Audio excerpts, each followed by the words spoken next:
Hello বন্ধুরা, আজ কথা হলো তুম্বার মুভিটা নিয়ে। তুম্বার মুভিটা আপনি যদি দেখে থাকেন কমেন্টে অবশ্যই জানাবেন কীরকম লাগলো।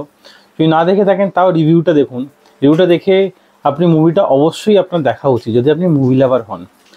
তো এখানে হরর মুভি বলা যেতে পারে অথবা নাও বলা যেতে পারে। আগেই বলে দিই, যদি আপনি হলে গিয়ে মুভিটা দেখতে চান আপনার 18+ বয়স হতে হবে, এ রেটেড মুভি। তবেই আপনি যদি এখানে হলের টিকিট তখনই পাবেন যখন আপনার বয়স 18+ হবে। হলে এটা চেক করছে। তো মুভিটা কতটা এ রেটেড কতটা হরর সেটা নিয়েই কথা বলবো। তুম্বার মুভিটা আমি দেখেছিলাম 2020-তে, 2018 রিলিজ মুভি, 2020-তে দেখেছিলাম, তাও জোগাড় করে এদিক ওদিক থেকে জোগাড় করে দেখেছিলাম মুভিটা। তখন হলে গিয়ে দেখার মতো মানে হলে যেহেতু রিলিজ হওয়ার পরে আমরা জেনেছি যে মুভিটা এতটা ভালো, সেজন্য হলে এখন রিলিজ হয়েছে, আমি হলে ফাইনালি আজকে দেখলাম মুভিটা। তো আমার পার্সপেক্টিভ কীরকম বা আমার মুভিটা কীরকম লাগলো সেটা নিয়ে কথা বলবো। প্রথমেই বলি মুভির সিনেমাটোগ্রাফি জাস্ট অসাধারণ। কোথাও আপনি খুঁত বার করতে পারবেন যে এই জায়গাটা খুঁত আছে, জাস্ট অসাধারণ। মুভি স্টোরি নিয়ে যদি কথা বলি সেটাও অসাধারণ। মাইথোলজিক্যাল, এখানে বলা যেতে পারে মাইথোলজিক্যাল স্টোরি। মুভি স্টোরি নিয়ে একটু কথা বলবো। মুভি স্টোরি হচ্ছে দুটো বাচ্চা তার মাকে নিয়ে থাকে একটা গ্রামে, গ্রামটার নাম তুম্বার। তুম্বারে একটা দেবীর মাইথোলজিক্যাল ব্যাপার দেখানো হয়, একটা দেবীকে দেখানো হয়। দেবীর যে মানে ছেলে থাকে সে শাপিত, মানে তাকে কেউ পুজো করতে পারবে না। সেটা কেন পারবে না আপনি মুভিতে অবশ্যই দেখবেন। তো এই যে কিন্তু এই যে তুম্বার গ্রামে সেই দেবতাকে যাকে কেউ পুজো করতে পারবে না বলে দেবতারা অভিশাপ দিয়েছে, সেই দেবতাকে স্থাপন করা হয় তুম্বার গ্রামে। তারপর থেকে দেবতাদের ক্রোধের জন্য এখানে অনবরত বৃষ্টি হতে থাকে। বৃষ্টি প্রায় থামে না বললেই চলে তুম্বারে।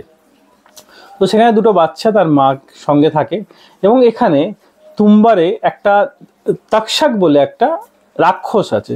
সেই রাক্ষস কোথায় থাকে? এই যে মানে দেবী আছে, দেবীর গর্ভগৃহে সেই রাক্ষসটা থাকে।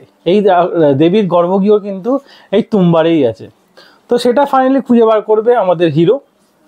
তো হিরোর ছোটোবেলা দেখানো হয় ব্যাক স্টোরি, যেখানে দেখানো হয় দুটো ছেলে, তার ভাই থাকবে, তার ভাই উঁচু থেকে পড়ে মারা যাবে। তারপর সে তার মা তাকে নিয়ে শপথ দেওয়া যাতে সে কখনো তুম্বারে ফিরে না আসে।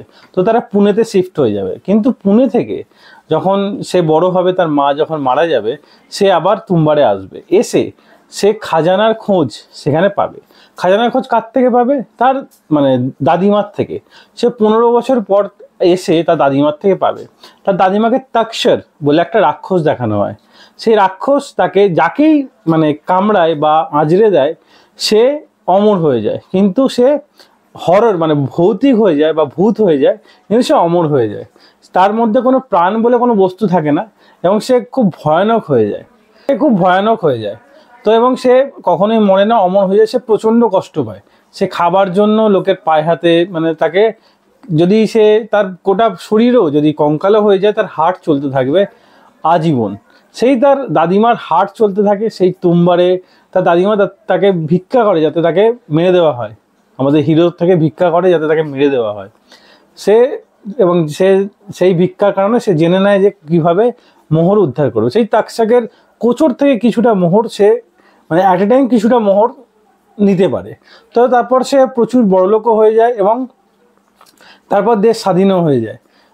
তারও একটা ছেলে হয় এবং তার ছেলেকে নিয়ে সে যখন আসে, তার ছেলে তাকে আইডিয়া দেয় আমরা একেবারেই কেন নিয়ে নিতে পারি না, মানে অতি লোভে তাঁতি নষ্ট বলে না, এখানে সেম জিনিস দেখানো হবে। তো সে কীভাবে কৌশলে একটা পুতুল দিয়ে একটা তাক্ষের আসতো, তাকে কিছুটা থেকে তার থেকে সোনা নিত এবং সেরকম করেই তার দিন চলতো এবং সে প্রচুর বড়লোকও হয়ে গেছিল। কিন্তু তার ছেলে চায় যে অনেকগুলো পুতুল আনবো এবং একটা তাক্ষরকে অনেকক্ষণ ধরে খাওয়াবো এবং সেখান থেকে অনেক সোনা পাবো। কিন্তু ফাইনালি চাল উল্টো হয়ে যায়।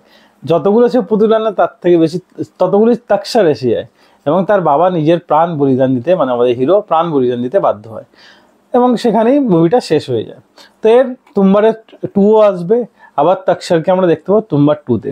আমার মুভির স্টোরি খুব ভালো লেগেছে। আন্ডাররেটেড মুভি হলেও মুভির সিনেমাটোগ্রাফির থেকে স্টোরি খুব ভালো। আর সবার অভিনয় নিয়ে কোনো কথা হবে না, অসাধারণ অভিনয়। যে বাচ্চা রোলে অভিনয় করেছে তারাও দারুণ অভিনয় করেছে, কোনো কথা হবে না। যদি আপনি এই মুভিটা না দেখে থাকেন একবার অবশ্যই ট্রাই করবেন। তো আমি এই মুভিকে দিলাম 4/5 স্টার। আজকের ভিডিও এতটাই। ভিডিও ভালো লাগলে একটা লাইক অবশ্যই দেবেন। এরকম আরও ভিডিও পেতে চ্যানেলটা সাবস্ক্রাইব করে পাশে থাকা বেল আইকনটা অবশ্যই বাজিয়ে দেবেন। দেখা হচ্ছে পরের ভিডিওতে।